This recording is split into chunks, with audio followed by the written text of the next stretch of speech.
start with our gospel reading from Matthew 28, verses 16 through 20. Now the 11 disciples went to Galilee, to the mountain to which Jesus had directed them. When they saw him, they worshipped him, but some doubted. And Jesus came and said to them, "All authority in heaven and on earth has been given to me.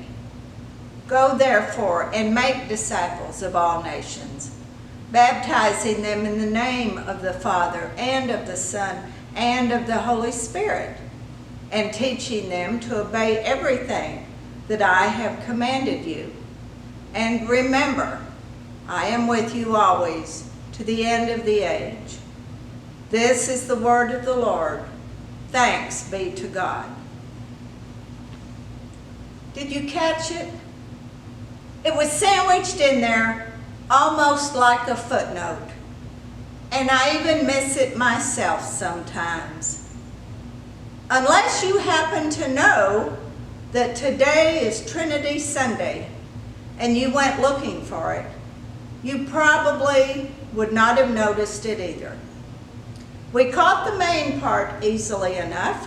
Go therefore, make disciples of all nations, baptizing them.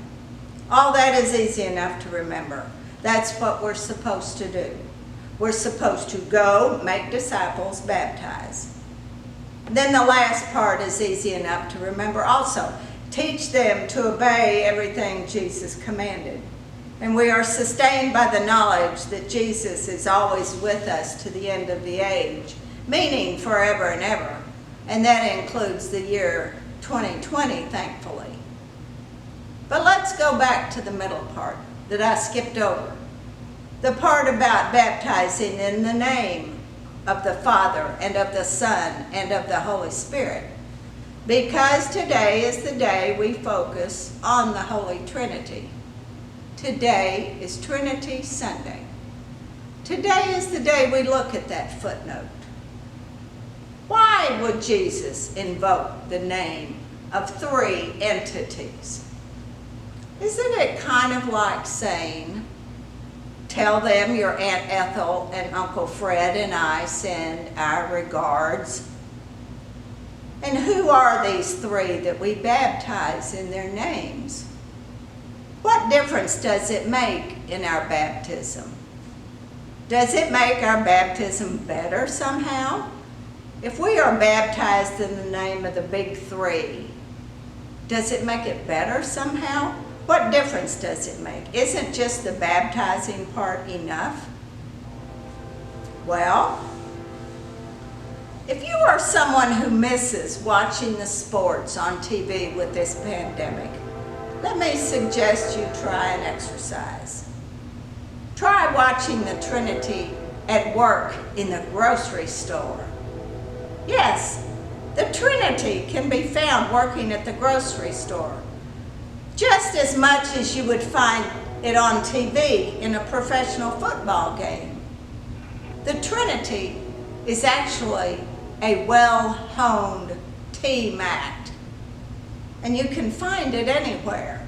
Just look for it. Your baptism is backed up by a whole team. It's a team effort. Get a really good look at the person sacking your groceries. Really look at them.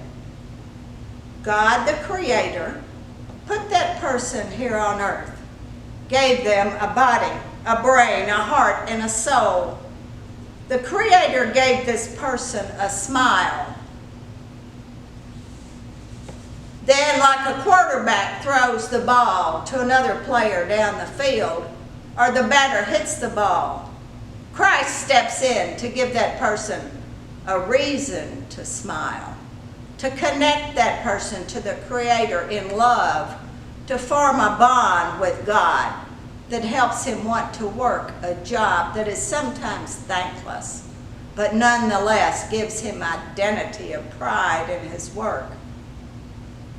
And then at some point during the day, here comes the Holy Spirit for the touchdown or the home run to cross the finish line, to either keep that person going or give them the idea they need or the strength that they need, the extra burst of energy to finish out the day when they're tired or discouraged, when they think that being a grocery store clerk is a thankless job. The Trinity works this way, as a team, like a great football or baseball play. This is why I've always thought that the church needs committees. You can tell I'm Presbyterian. I'm convinced God invented church committees because God is a Trinitarian God. God understands that you can't work alone. Sometimes you need to come at a solution from another angle. Sometimes you need someone else to set up the situation and then come in further along and someone else to finish it out. Who says God doesn't love sports? God is the ultimate team player. Theologians call this perichoresis, the holy dance. It's also called the dance of love. Folks, we have been baptized in the dance of love.